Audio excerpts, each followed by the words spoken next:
greatness of our nation's physical infrastructure is matched by its massive economic contributions. Infrastructure creates jobs, builds businesses, and fosters trade while being a vehicle from which other economic activity flourishes.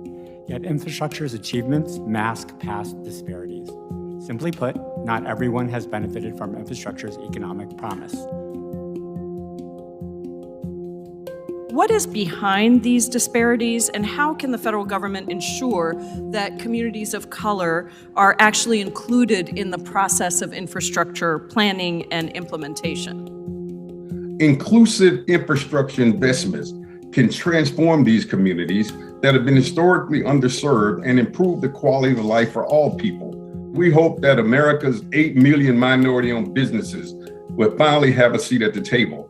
We're here today, in reality, to talk about how infrastructure and closing the infrastructure gaps and connecting these communities to job centers and commerce and trade is so important in closing the wealth gaps.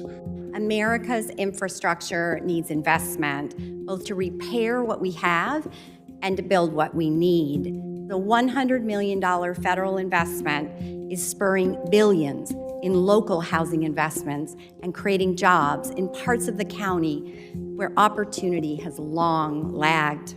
That infrastructure, the infrastructure that we build, will connect more people with opportunities to achieve the American dream.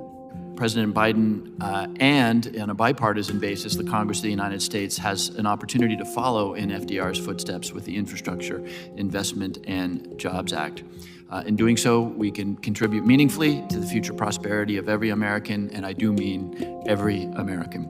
Both sides of the aisle view infrastructure, meaning roads and bridges, ports, broadband, as an essential role of the federal government. Few things are as important to education, job creation, and economic opportunity than access to high-speed broadband internet. The digital divide is not so much about bits and bytes and hardware and service, but is symptomatic of poverty, geographic, and social isolation.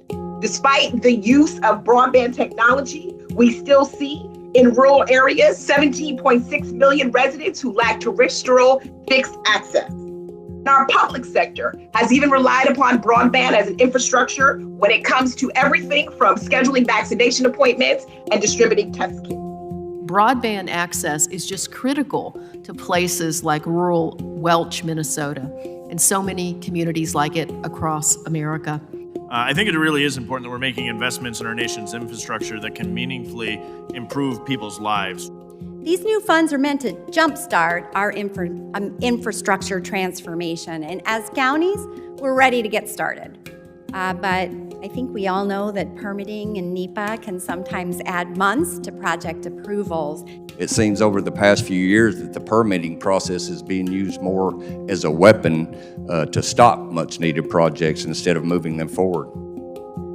Let me be clear, environmental reviews are important. We welcome them. In South Florida, the environment is our economy, so the stakes are high.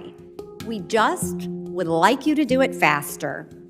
These approval processes exist for a reason, in that everybody gets to sort of speak up around environmental concerns. We don't want our infrastructure destroying communities. They exist for a reason, but there's no reason why they shouldn't be more efficient and more rapid. I totally agree. I think there really is some unique opportunities where we can streamline the approval process and at the same time not actually degrade our key environmental provisions.